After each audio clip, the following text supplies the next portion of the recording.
update no diyan sa OCD, Office of Civil Defense, dahil marami pa rin ang gusto makaalam no kung kamusta na yung kalagayan na state of calamity na ho ang Gensan, ang Sarangani dahil sa malakas na lindol na 7.8 sa Mindanao.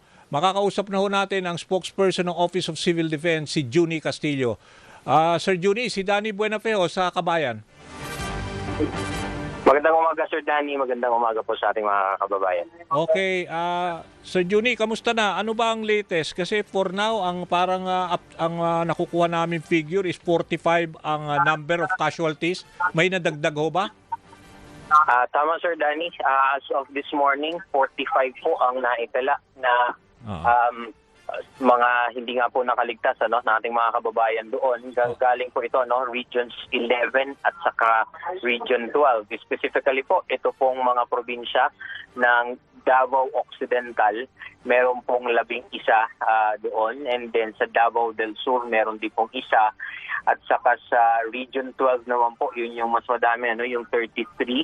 Ito po ay nanggagaling sa Sarangani at saka sa South Cotabato and then Gensan. So Region 12, 33 ang patay dahil malalaki itong syudad no? Yung South Cotabato, yung Sarangani at saka itong Gensan. Tama ba, Sir Juni? Opo, tama po. Tama po. Okay, so for now, tama rin ho ba yung figure? So wala ho nadagdag, no? Sana naman wala na madagdag. 45 pa rin as of 6 a.m. ito, di ba, Sir Juni? Opo. Ongoing ngayon, Sir Danny, yung Interagency Coordinating Cell, But then again po, hopefully hindi na po madagdagan yung bilang. Pero yung number of nawawala, yung mga missing, 17 pa rin? Opo, ganun pa rin po, 17 as of as we speak, Pero kukuha po kasi kami ng report ngayon kasi ongoing yung Coordinating Cell meeting. Okay. Ang injured, 630 yung datos namin dito. Tama ho ba? Opo. Tama po, Ang karamihan po dyan ay sa Region 12 pa rin po, Sa SOC Sergeant, yung 589 injured. Okay. Meron ho ba tayo number of displaced families? Yung mga talagang ayaw umuwi dahil natatakot may bitak yung bahay nila?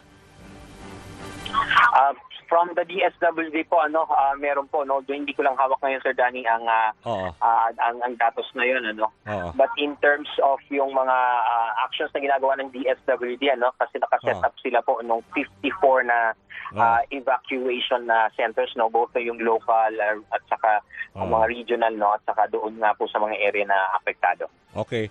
For now ho ba, mayroon pa rin bang nararamdaman ng mga residente natin doon ng mga aftershocks? Kanina daw meron pa rin, Sir Danny. Sarangani, kanina raw meron. Tsaka Gensan Tama po, halos umabot na nga po ng 2,000 yung mga aftershocks, based on the recorded po ng DOST VOX. Okay. And then, ano ho ba ang pwede natin ibigay na at least reminder o paalala sa ating mga residente doon?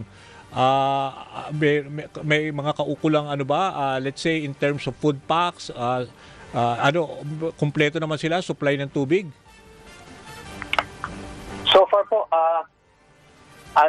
yung mga supply ng tubig po at inumin, there is enough, Ang naging challenge lang is may mga areas kasi na hindi marating, lalo na po itong Glan, yung municipality of Glan, kasi nga po sira yung kalsada. So ang ginawa po ay para maahatid itong mga pagkain at saka mga inumin ay sa pamamagitan po ng sasakyang pandagat at saka yung mga chopper.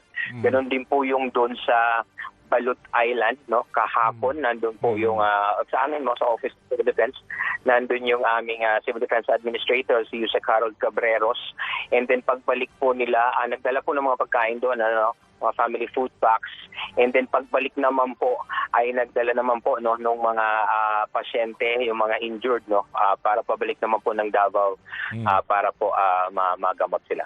Pero Juni, kamusta naman ang stable na ba ang supply ng kuryente sa buong area, Region 11 and 12?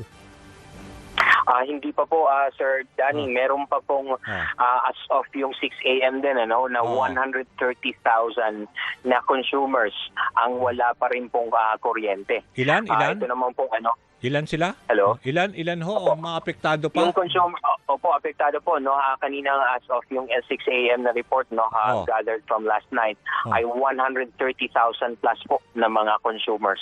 Wow. Yung mga kabahayan po na wala pong kuryente. Sa iba't iba pong lugar ito doon sa mga apektado.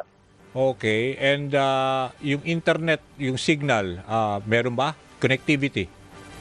Opo, challenging pa rin yung internet, no, dahil nga po intermittent pa yung mga internet, no. Ang ginagawa po, no, through the Emergency Telecommunications Cluster led by DICT ay naglagay nga po, no, nagpadala lalo na yung mga DRRM offices na makapagputa po, no, ng mga Starlink, no, ng mga other internet facilities, no, para sa linya ng komunikasyon.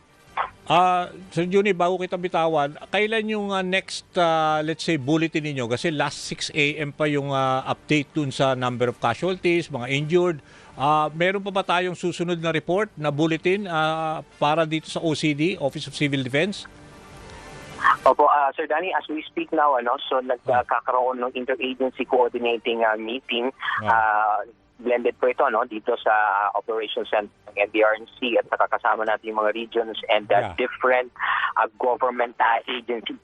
Okay. So ito po, iniipon natin to. So hopefully kung matapos po ito, no, we'll be able to get the updated reports, Sige po, no, sige po. most likely po lunchtime. Sige po. Okay. Sir Juni, salamat sa oras na ibinigay ninyo at syempre kukuha kami ng update uli mamaya. Thank you. Maraming salamat din po. Okay, yan ho si Juni Castillo. Siya ho ang spokesperson ng Office of Civil Defense. Update ho dyan sa malaking lindol na nangyari noong Lunes ng umaga. Time check tayo, 10:36 in the morning.